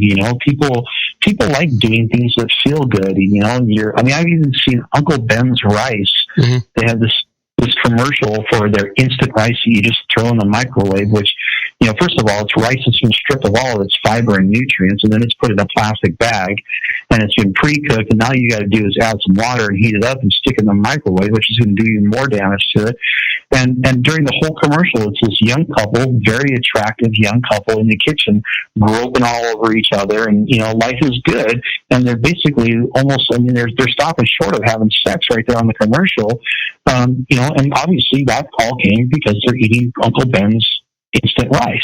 They're happy and they're sexy. Mm-hmm. And so, that's the kind of system that we're fighting is this mass desire by people to feel good and want their life to be fun and exciting and sexy and easy. And the world is giving that to them through processed foods. I can stop at McDonald's and get a hamburger and be out in 2 minutes, or if I want to go home and cook a hamburger, I made quiche the other day, and I love quiche. Quiche is awesome. But it's a time-consuming process. You got to cook the different parts of it and then mix it all together. You got to make the crust. I made the crust from scratch, and I think I made this crust that's using almond flour. It was amazing.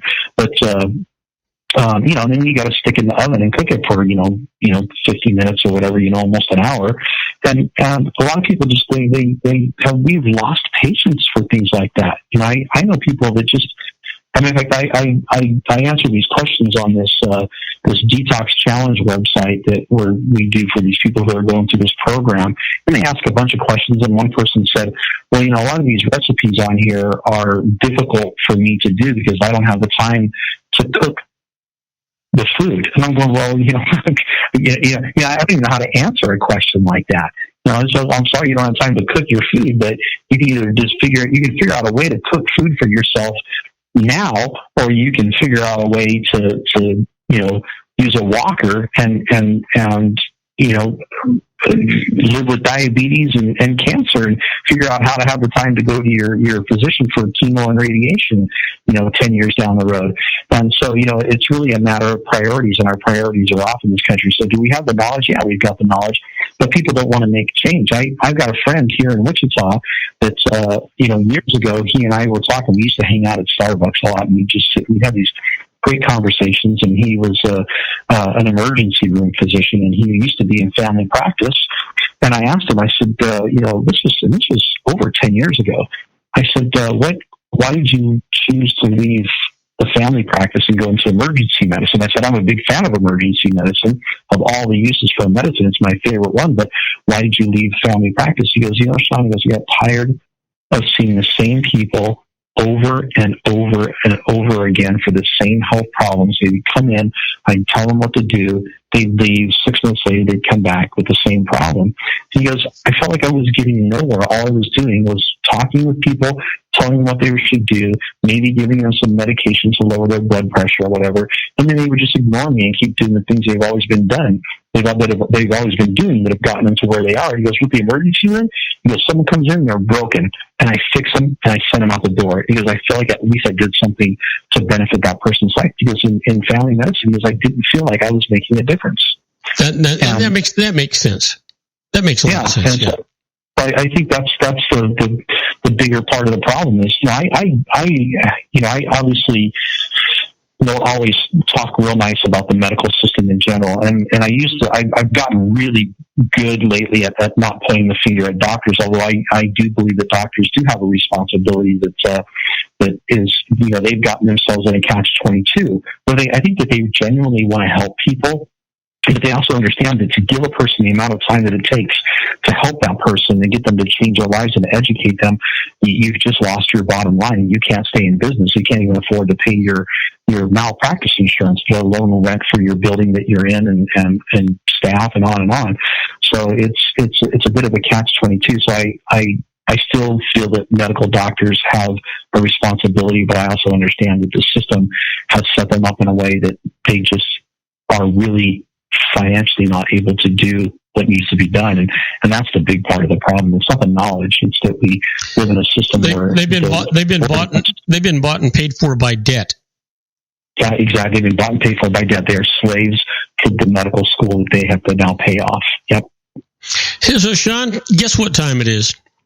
It is time for us to take a break until Thursday. And what are we going? And any idea what we're going to discuss on Thursday, or is it just up in the air? It's up in the air. I've got some really cool things that I've been looking at. I can tell you this will be exciting. Next week, I'm going to bring a special guest on with us. I'm going to bring Sarika back. And we're going to talk about fantastic. Don't forget, yeah. She gets that special number. Yes, I know. We'll talk about that next week for sure. You'll remind me. But I'm bringing back Sarika next week. I'm going to try to bring on some guests from time to time. But we'll see where we're going to go on Thursday for sure. We'll know by within 2 minutes into it. All right. It sounds fantastic. Hey, my friend, have a wonderful evening. Have a wonderful week. I'm glad you were excited over the Super Bowl. And stay safe and stay happy. Keep everybody around you glad that they did. And as usual, it's just a mesmerizing show, my friend.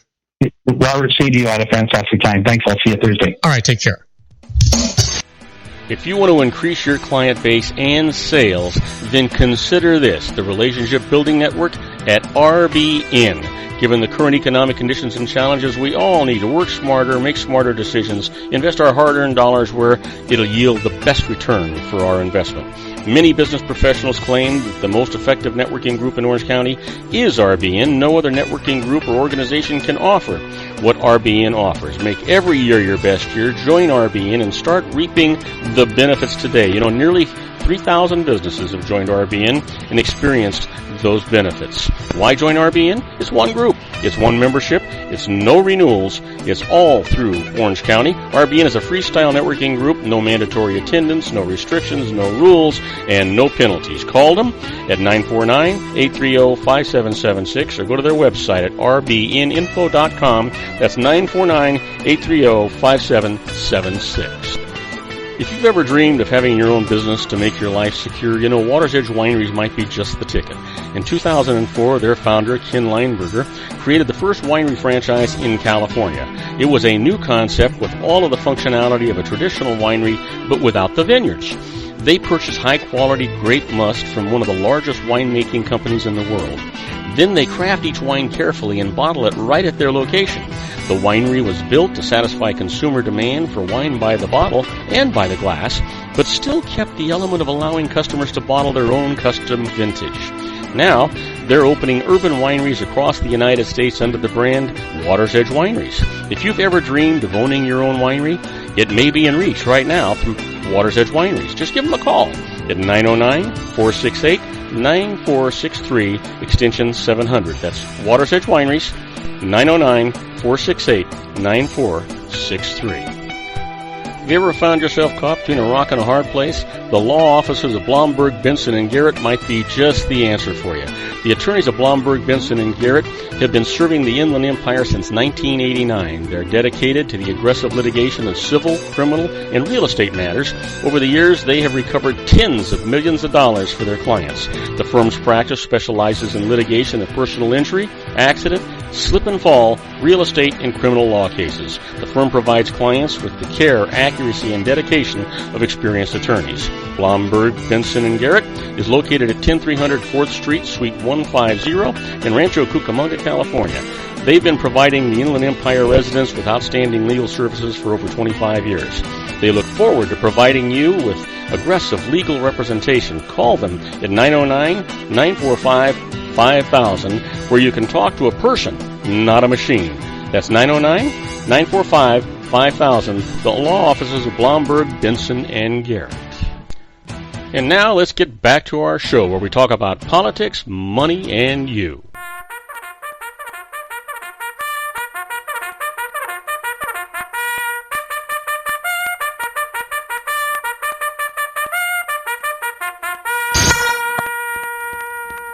And I am Robert Cardoza. You're listening to Robert Cardoza live on the street at the intersection of business and politics. We're at 4:41 p.m. Pacific time. Currently 61 degrees here in the heart of the Inland Empire in sunny Southern California. If you're listening to our show on our globally syndicated network and you're in London, England, it's 39 degrees and mostly cloudy. And if you're listening to us in Vienna, Austria, well, it's 27 degrees. And it's partly cloudy. Hello to my good friends, the Woltzoffers over there. And you know what? Right now, I want to talk to you about a positive mental attitude. It's the secret daily teaching for your life. You decide how your day is going to go. If you believe it, if you really believe it, you're going to control the rest of your life. You're going to decide if you're going to be happy, sad, rich, poor, a success, or a failure. You're going to decide if your friends are happy. You're going to decide it every morning when you get up in the morning and you look in the mirror and you're going to say, wow, I'm going to have a great, fantastic, wonderful day today. And I'm going to make everybody around me glad that they are.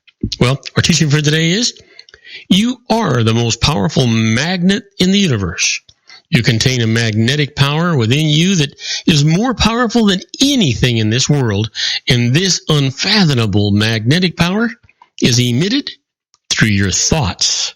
Yeah. You make your thoughts come true. You control it all.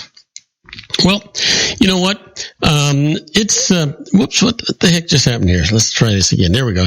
You know what today is? It's Tuesday. It's February the 7th, and it's somebody's birthday.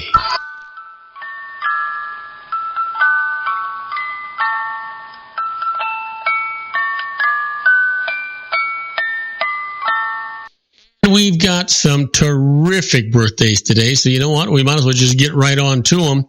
And let's get it started this way. Here's somebody that everybody, I think, has heard of. He was born in 1812, died in 1870. He's an English novelist of the Victorian era and one of the most popular of all time. Happy birthday, Charles Dickens. Yeah. And here's somebody, God, he's a great guy. Born in 1965, a comedian and actor, voted as the 5th greatest stand-up comedian of all time by Comedy Central. Happy birthday, Chris Rock. Yeah.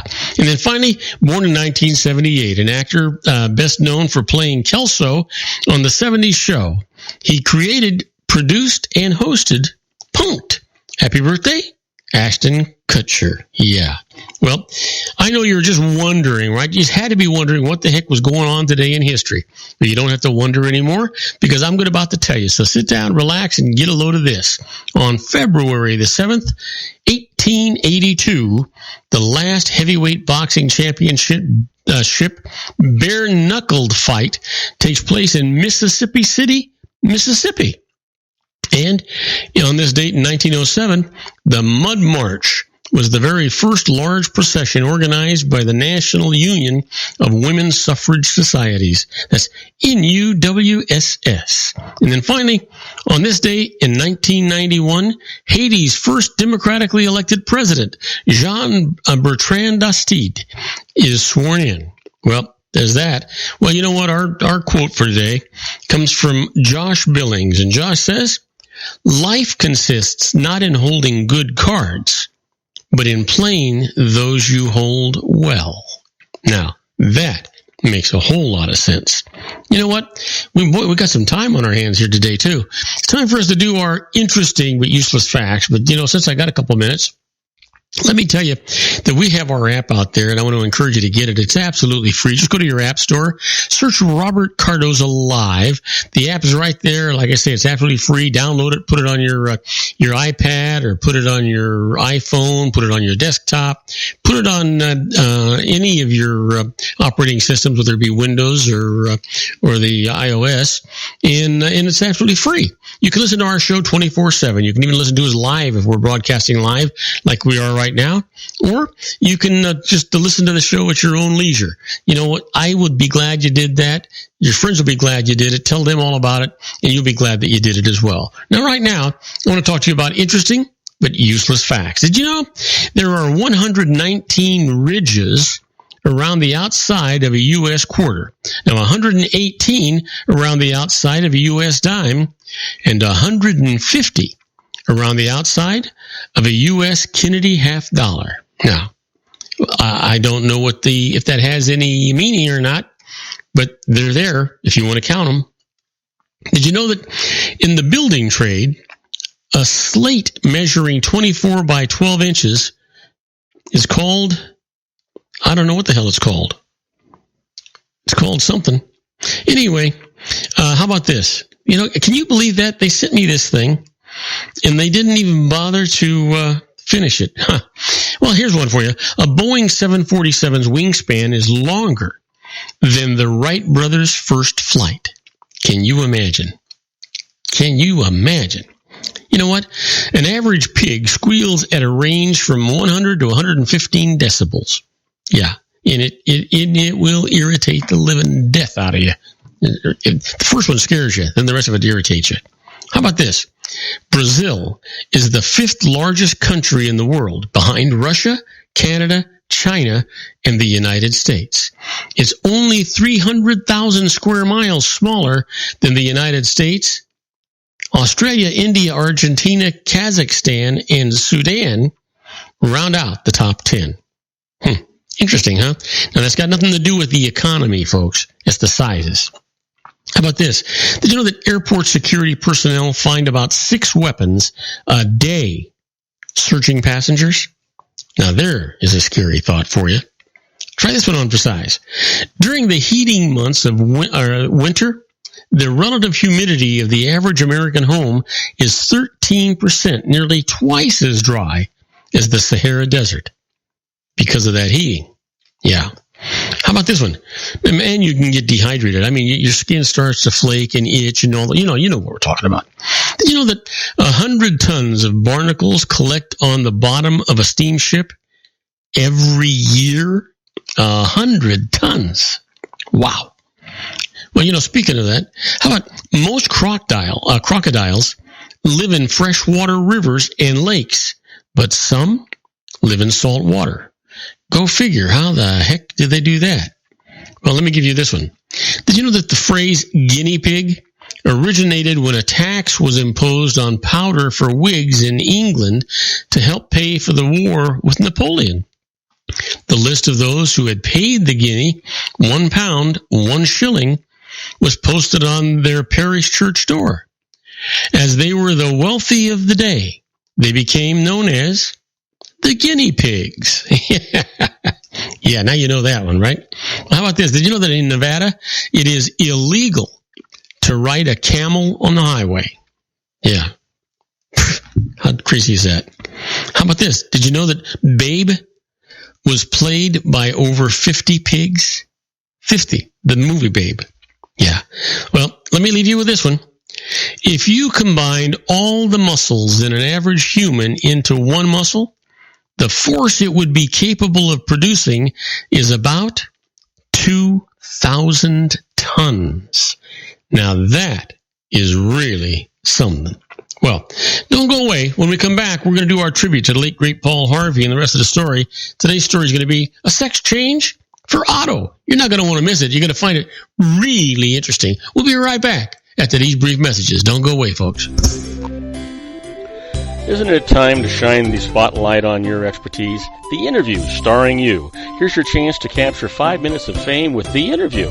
This isn't just any interview. This is your opportunity to showcase your expertise and position yourself as a trusted expert in a one-on-one video interview hosted by Robert Cardoza, host of the nationally syndicated show Robert Cardoza Live and powered by AHA Studios. What is it?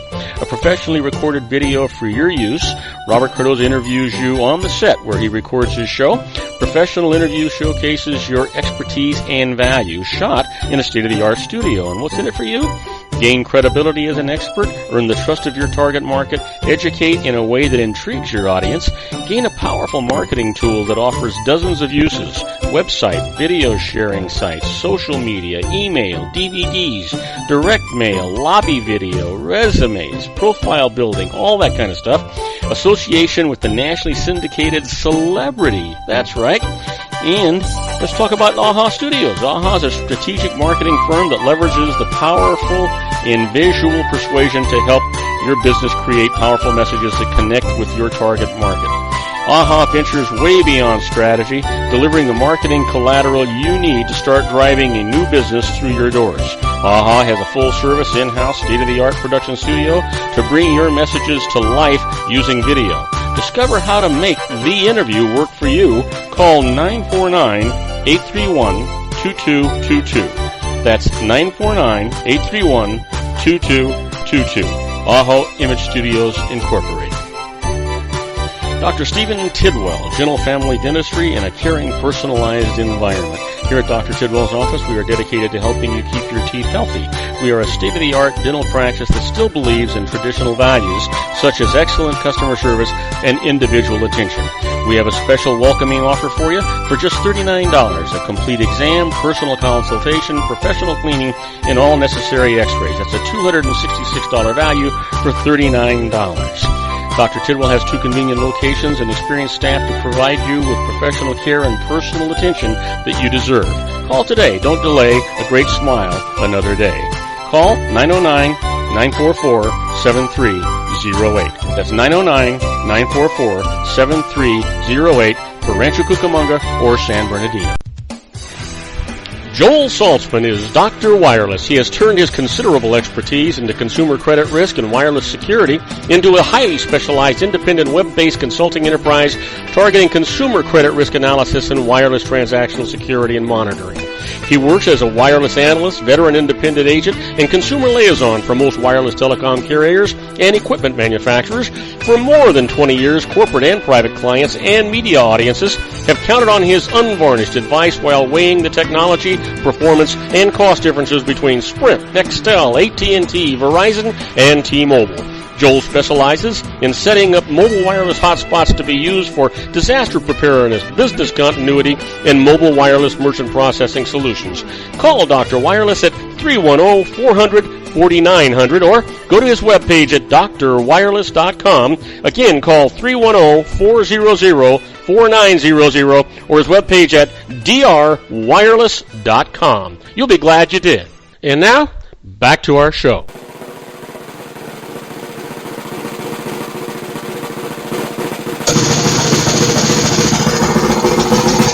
And I am Robert Cardoza. You're listening to Robert Cardoza Live on the street at the intersection of business and politics. And if you're listening to our globally syndicated network and you're in Madrid, Spain, well, it's 46 degrees and partly cloudy. And if you're listening to us in Tokyo, Japan, it's 44 degrees and it is clear. But right now, time for us to give you our tribute to the late, great Paul Harvey in the rest of the story.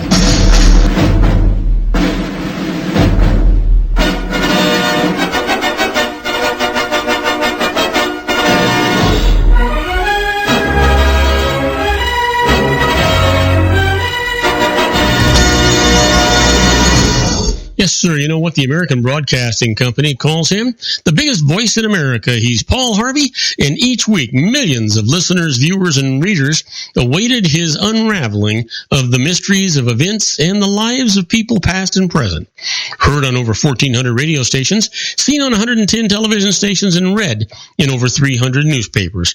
The rest of the story has for years been exploring the byways of history with revelations that are intriguing, amusing, and surprising. Well, today's story, a sex change for Otto. Yeah. You know what? Harold Gray was born and reared on a farm near Kentucky, Illinois. Kankakee, Illinois. An excellent student through high school. He went on to Purdue University, graduating in 1917. Now, World War I, Harold enlisted in the Army, served as a bayonet instructor, was promoted to second lieutenant. After the war, he went to work for the Chicago Tribune. And in 1924, at the age of 30, Harold Gray seriously considered a sex change. Not for himself, for Otto. Now, since 1921, Harold had been a member of the Chicago Tribune art department. There he had produced the lettering for a comic strip called The Gumps. But Harold wanted to strike out on his own, so he invented a cartoon character, Otto. Now, Harold had never attended art school, though his Tribune apprenticeship qualified him to handle a comic strip layout. During the summer of 1924, the aspiring solo cartoonist took a few sketches and a storyboard to the editor of the New York Daily News. The editor took one look at Otto, liked him. There was a problem, though, something barely definable. The editor took a second, harder look, then pegged it. Otto was effeminate. The editor's observation startled Hal Gray, and now the cartoonist found himself studying his own artwork more closely. Otto did seem a bit feminine. Of course, the subtle image could be corrected. Otto could be drawn to appear more masculine. Again, the editor objected, and that is the rest of the story. Gray had been on the right track. He simply not gone far enough. Why not make Otto ultimately feminine? A complete sex change. The editor further suggested that the heading of the strip be altered to accommodate the metamorphosis of its central character.